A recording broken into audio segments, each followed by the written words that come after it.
wujudnya banyak, ada manfaat waktu luang, rezeki yang lapang, keluarga yang menyenangkan.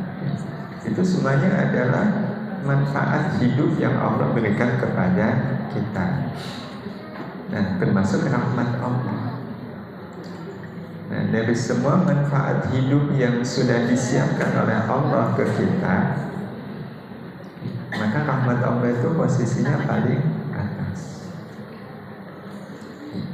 Nah, karena paling atas, maka tidak bisa ditarik ke bawah. Ditarik ke bawah itu semisal dengan kita mengatakan rahmat itu kan rezeki dari Allah.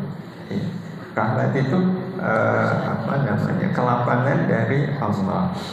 Nah, sebutannya ya udah, pokoknya rahmat itu segalanya. Dia mengayomi segala anugerah Allah yang lain. Mengayomi itu artinya kalau seandainya kita dapat rezeki, nah maka tugas kita adalah memastikan bahwa bersamaan dengan rezeki itu ada rahmat Allah. Ada rahmat Allah. Itu yang harus kita pastikan. Nah, cara memastikannya, nah ini yang akhirnya butuh ilmu. Ibu pernah nggak dikasih makanan dari tetangga, terus ibu terima, jadi ibu merasa ini makanan pemberian tetangga. Ditanya suami juga, Bu, ini makanan dari mana? Dari tetangga. Berarti di dalam makanan itu ada rahmat Allah nggak? Bisa enggak? Karena kita tidak menyebutnya, kita bahkan tidak merasa. Terus makanan itu dimakan oleh anak. Berarti yang masuk ke anak itu makanan atau rahmat Allah? Makanan. Rahmat Allahnya masuk enggak? Enggak. Karena kita sendiri tidak menganggap, tidak meyakini bahwa makanan itu adalah rahmat Allah. Sepertinya Bapak Ibu yang dirahmati Allah, ini hal yang sepele, tetapi ibarat makanan yang gak sehat, sekali dimakan pengaruhnya tidak terasa. Tapi kalau terus-menerus mengkonsumsi makanan yang tidak sehat itu, baru nanti ketahuan setelah sekian lama. Nah, maka efek dari rezeki yang tidak diyakini sebagai rahmat Allah itu bisa jadi efeknya terasa di kemudian hari. Ini yang kadang kita suka bertanya, ya, atau kadang juga ditanya, ya. Ada mahasiswa dia tanya ke saya, Ustaz, saya dulu waktu SMA itu, atau bahkan dari SMP itu merasakan tahajud itu nikmat. Sampai SMA juga. Sekarang saya mahasiswa kayak males gitu, gak merasakan lagi nikmatnya tahajud. Mungkin gak ini buah dari kasus tadi Bapak Ibu? Karena ketika dia makan, dia tidak merasa bahwa makanan ini adalah rahmat. Maka pada akhirnya memang, ya kalau pertanyaan yang kedua tadi bagaimana caranya, ya ini bagian dari agar rahmat Allah itu juga tercurah ke anak. Ibu waktu masak, itu ibu menyadari gak kalau saya masak ini rahmat Allah? Tangan bisa gerak-gerak, nyisir bawang, itu rahmat Allah bukan? Itu kalau terus diyakini sampai kemudian matang, ya Allah, terima kasih. Engkau yang membuat masakan ini matang. Bismillah, ini rahmatmu ya Allah.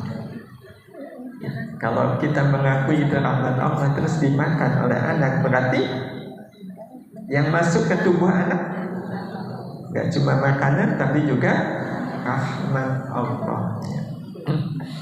Berpengaruh positif gak Bapak? Sangat positif. Iya, sangat positif. Jadi selalu menyandarkan segalanya kepada rahmat Allah itu menjadi hal yang sangat penting.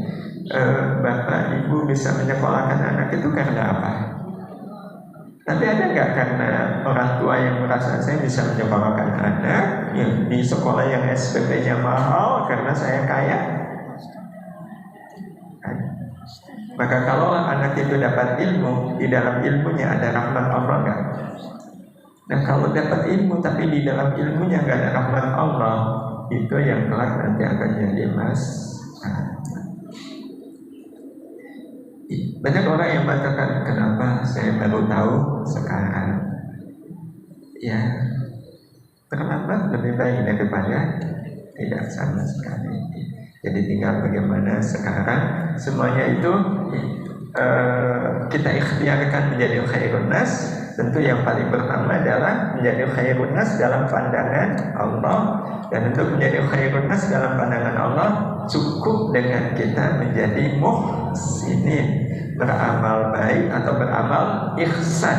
Jadi amal baik yang kita lakukan dengan 3 syarat. Karena rahmat Allah, untuk rahmat Allah, dan mengembalikan semuanya kepada rahmat Allah. Ibu, masakan ibu kok enak gitu? Apa jawabnya, Bu? Alhamdulillah. Alhamdulillah sudah. Ini rahmat Allah. Tapi ada gak ibu-ibu yang mengatakan, ya saya udah kursus mahal saya kerja. Salah gak ibu? Enggak. Tapi amal masaknya jadi gak menjadi amal ihsan. Kalau nggak jadi amal ihsan berarti di dalam masaknya nggak ada rahmat Allah. Kalau masaknya nggak ada rahmat Allah berarti di dalam makanan besar kemungkinan nggak ada rahmat Allah. Jadi kadang rahmat Allah itu tidak harus dalam bentuk kita pelajari. Tapi ini kan banyak sekali kalau kita mau kuliti, kita ini banyak salah ke anak-anak juga. Nah, ibu bapak menyekolahkan kamu itu biar kamu jadi orang,